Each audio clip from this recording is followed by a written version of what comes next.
I'll start out with my spiritual childhood. And I was born in Anglican, raised a Mormon, and went to a Catholic school. Because my mother kept me out of school till I was 9, which was a touch illegal. And she disliked our local principal, who ratted on her, less than Catholics, but she disliked Catholics as well. So I loved the nuns because my home life was very unpredictable. Where going to the convent was very predictable. If I was good, nobody hit me and nobody punched me, and it was actually pretty cool. And I always knew the rules, whereby my house didn't really have any of those things. So I loved the nuns and I loved the people at the Mormon church, and they were both very good to me. And so at one point in my life, when one side was telling me the other were going to hell, I finally said, I'm done here because you guys are all good and I don't believe any of this. So as time went on, in my 30s, I married a Catholic, which was a gift to me because I really did love Catholicism. And it felt really good to be part of that group, and we had great priests and stuff because they sent all the liberal ones to us because we were a town of 1,200. So we got the good ones. And so that was really great. And I really did like a lot about Catholicism. I really liked the saints because I felt like I had a friend I could talk to. And I kind of needed a lot of friends back then. And so that is how I became kind of mixed up with all of that. And then I got so tired of one religion telling the other religion they were going to hell that I got into Reiki. And I found my spot. Because we had Buddhists doing Reiki, we had every imaginable faith and spirituality. And so that was really good for me. I absolutely loved that. I had come home. Well, then I found Louise Hay. Well, I'd found her previously, but I had no idea there was a philosophy or a church that went along with her. I thought she was just a super smart lady. And she is was as well. But anyway, so I got involved in that, and then when I moved to the US, I found out that I could actually become a minister, which I'd wanted to be since I was 9. But I didn't want to tell anybody to go to hell, or they were going to hell, I should say.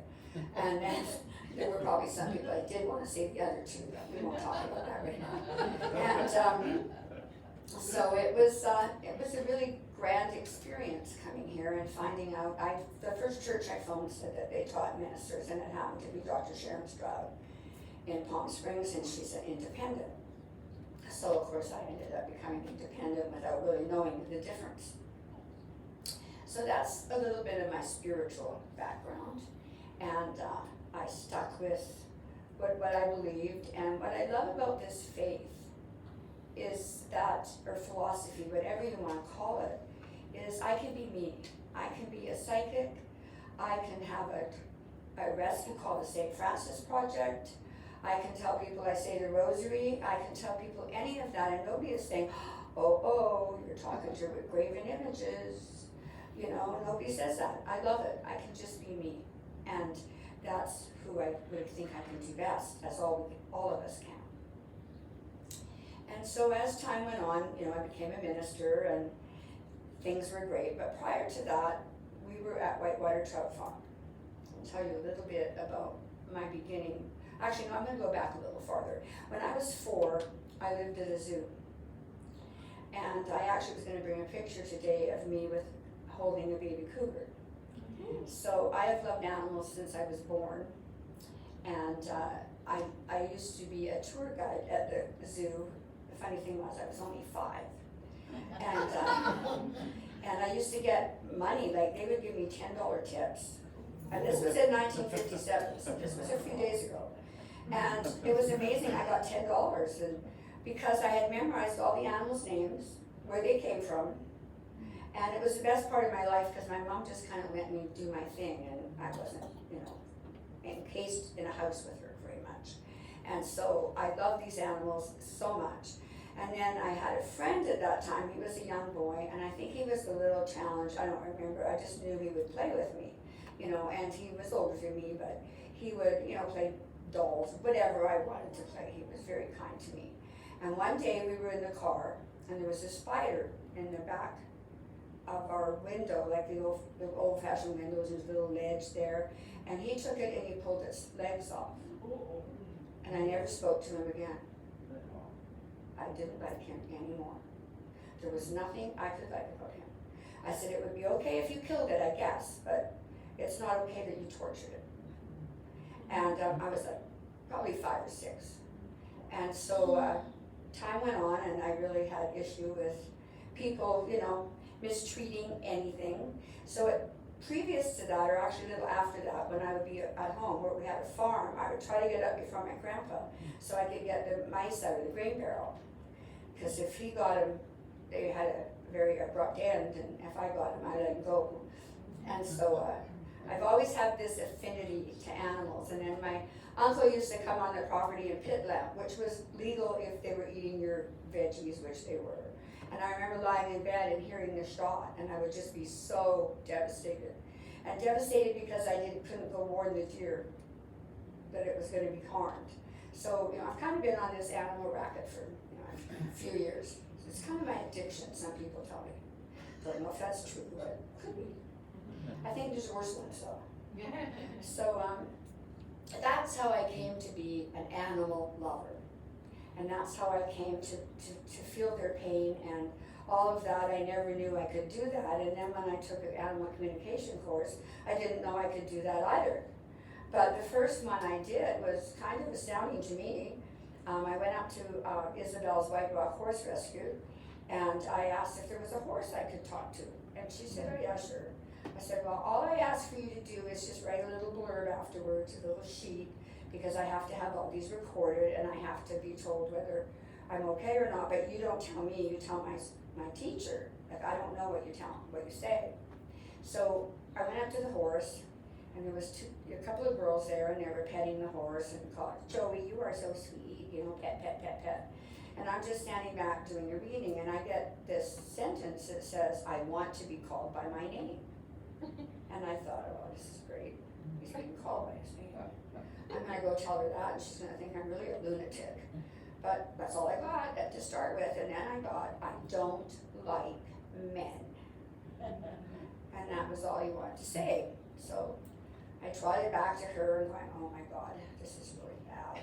And so I said, he wants to be called by his name. I said, I know that's really silly. She says, well, we changed his name 2 weeks ago. Really? You mean it was real? Yeah, his name was Manfred, and we didn't like it. Well, I said, apparently he did. And so then I said, and he doesn't like men.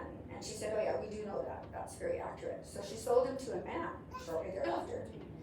The man brought him home back to Isabel because he misbehaved so bad that a man could do nothing with him. And a few months later, she sold him to a woman, and the woman still has him. So I was astounded that this horse really was talking to me. And I didn't think they would talk to me in sentences, but apparently they do. So that is, I love it. I really love to be able to help animals, give messages to their people, and I absolutely love sometimes finding out, medical issues or whatever comes up. I never know what I'm going to get. I'm going to get whatever they want me to get.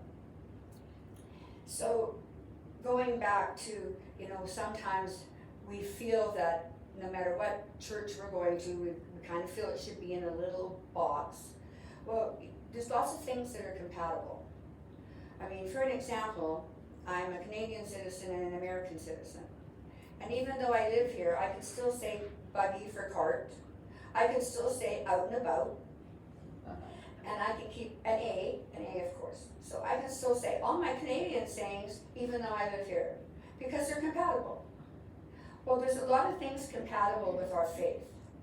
So I'll start my little story about St. Francis.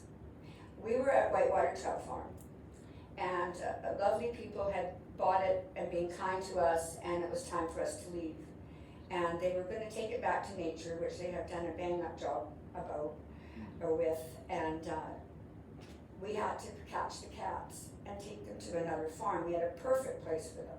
In fact, it was better than where they were now, because they were going to have their own room.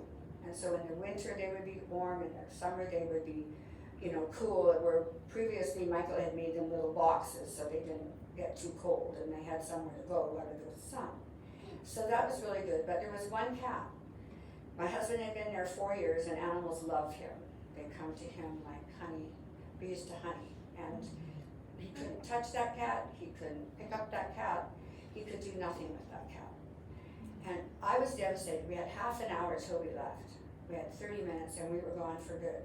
So we had talked about, well, we're gonna have to keep coming back. We can't try to catch her, we can't do this. Because they wouldn't feed her, because that was part of the thing back to, the natural habitat. But she was used to being fed. And she always got scared. If she got scared, she ran under our house. Well, our house was gonna be demolished. So I'm imagining this cat running under the house, it being demolished, and it being, I think there's worse things than being killed. It could be mortally, badly injured and be suffering. So I'll try not to cry with this one. But so I stood in the middle of the yard and I said, St. Francis, I really need your help. I have to get this cat.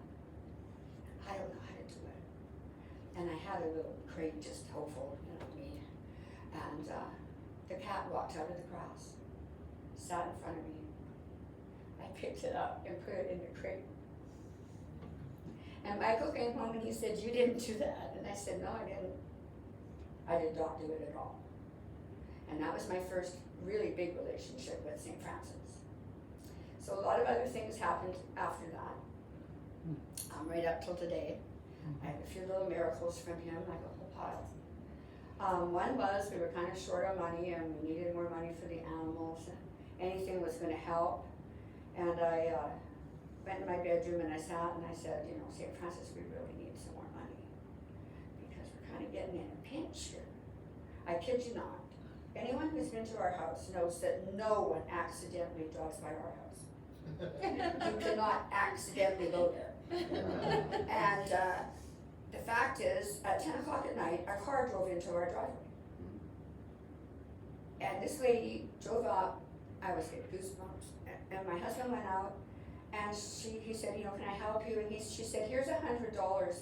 I understand you rescue, and we want to help. And she left. We don't know who she is. We've never known who she is. We have no sign that says that we're a rescue. I would like to have one, but we haven't got there yet. And it was astounding. Absolutely astounding. So another time, we had rescued a dog that had the worst case of separation anxiety I've ever seen in my entire life. And he ran away. When I got home from work, he wasn't there. Nobody could find him. And so I was really devastated. And so I went back in my bedroom, sat on my bed, and I said, I really need your help, St. Francis, because this dog's terrified. He's a city dog. He can't stand to be alone in a house. I can't imagine what he's going through. I just can't imagine. So please give me some help. And it was about 9:45. 10 o'clock, a car drives into our driveway. And Michael goes out to see what the person wants, and the lady says, you don't know me, but I think I know you, and I think you rescue dogs. Could this be your dog? It was him. And I said, okay, St. Francis, you got a deal here. I'm not going to change the name of my rescue ever. And I promise I'll keep rescuing, even if it's just like that one little bird or canary at a time, or whatever I can afford. And so I'd actually forgotten about a couple of other ones. And when I was with a group of my favorite psychics down in Palm Springs, I told my story, and they said, you need to write a book about this. And so after that, I also was going to get my little guy fixed, and it was $300. And I thought, well, come on, we need the money, honey. And I looked on my computer, and I thought, wow, someone's donated $30. It was Patty Carpenter Hughes, who I have given 2 dogs to. The first one passed because it was like 16 when she got it. And she always wanted to give me money, and I said, no, I don't need money. I mean, these dogs have such an amazing home, that's enough. She had sent me $300, 5 days before the surgery. So I think I got a bit of a connection there, and I think I want to hang on to it. And I really believe, I'm a psychic, I'm a medium, I talk to dead people. So the fact that I talk to St. Francis doesn't seem that strange to me.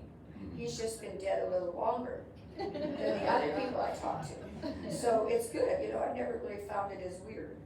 So I'm very blessed. I mean, we have a lot of lovely people that support us as much as they can, and I really do appreciate it. And I love our animals. Right now we have 29.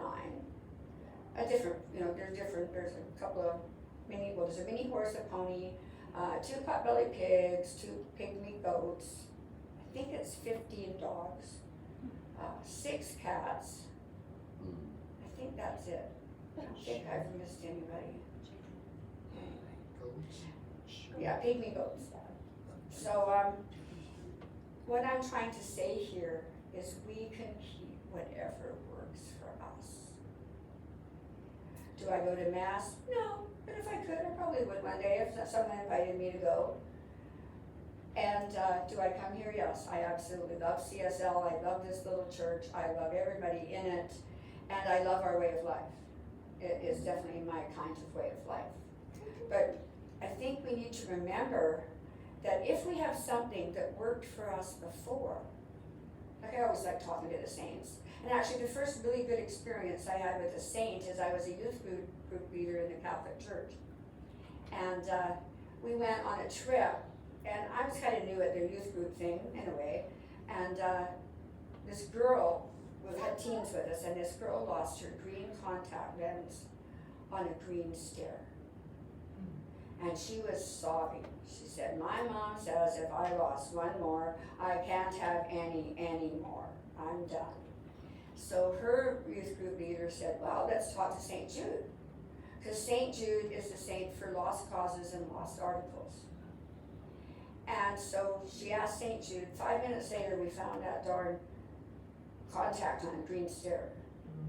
I don't know how we did it. I mean, well, obviously we had a little hand, but it's, so that was one day I really started believing, wow, this is cool, there's saints for different things.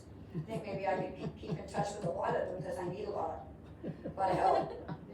And so I really, that really hit me, and I thought, wow. And I have asked St. Jude to help us find things, and it has been quite successful. So again, the point is, don't give up what you love, what works for you, what resonates with you. Because we are open at the top. And I love that we have so many, deities here. I love it. I love that we accept everybody the way they are. And I love that no one wants to put us in a little pigeonhole and says, well, you have to do this now, you have to do that. I mean, yes, you only want to do things that are resonating well with you and inspiring and for your highest good. But the majority of religions are. They all have that good spot in them. And you can just keep whatever works and let go whatever doesn't. And so I'm just really grateful that I have all of these things and that they work for me, and that I have all of you and other people too that support me and love me. I mean, it's pretty awesome. So I think that's really it for today. But again, remember that you have the ability to do everything and anything, as long as it is good and the highest good of everybody concerned. We know that is really what it's all about. So that gives you a little background on where I come from, how I got my spiritual beliefs, and it all was wonderful. There was times when it didn't feel wonderful, but like that reading said today, I can look back now and know they all were wonderful. And everything that happened to me has allowed me to be a better person and a better friend and a better minister and have more understanding for other people. Because we all are walking the walk, and sometimes it's tough. And that's okay. It's okay not to be okay sometimes. And sometimes in our faith, that's another thing that's kind of negated. Like the minister I did learn under, she said, it's never okay to not be okay. You're never sick, you're cleansing. Well, actually, I really thought I was sick. It didn't like I was cleansing anything to me. And I had a real problem with that. And one time, someone asked me something, and I had an incident in the hospital where I had an arterial spasm that had mimicked and pretty much was a heart attack. And I was blessed because I wasn't, permanently damaged. And someone asked me about it, and I told them, and they said, "Oh no, we don't talk about that." That was the minister. Oh, we don't talk about that. You're just going to give it energy. Well, maybe I need to talk about it. Maybe it was scary. Maybe I want some, assistance, maybe some compassion. That's a good word. And so, like I said, keep what works for you. Keep what doesn't matter where it came from. The details don't matter. Thank you so much for your time, and I love you all.